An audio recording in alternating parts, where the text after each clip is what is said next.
right, something most states do, but few voters understand: the process for verifying signatures on mail-in ballots. 100% of the signatures are verified on the mail ballots that are coming through this office.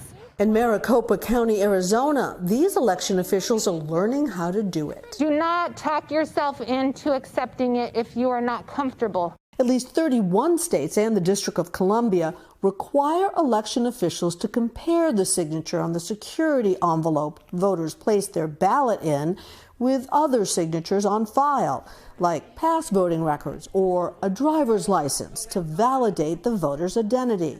18 states require officials by law to notify voters if there's a problem with their signatures so they can fix it.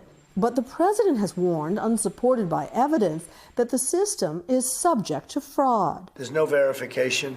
It is a disgrace that this can happen. While some Democrats believe, also without evidence, that massive numbers of legitimate ballots are thrown out over signature issues. Election expert Professor Nate Persilli says both concerns are overwrought if history is a guide. There are not going to be millions of ballots that are discarded because of signature mismatches. In fact, an NBC News review of official 2016 voting data found that around 0.3% of all 33 million mail-in ballots cast that year, only about 87,000, were not counted due to reported signature mismatch. In battleground Pennsylvania, the rules are changing. If their signatures don't precisely match, you can't throw away the ballot. You can't disenfranchise legal, eligible voters.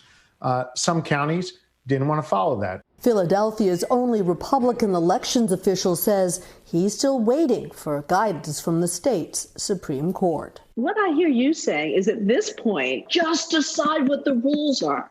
Exactly. The sooner we know exactly what we can do and not do, the better off voters are.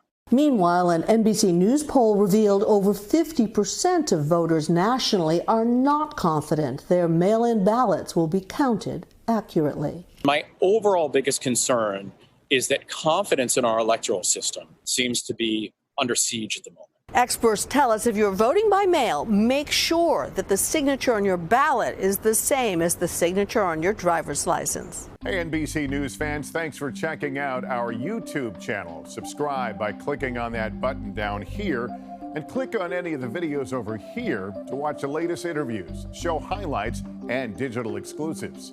Thanks for watching.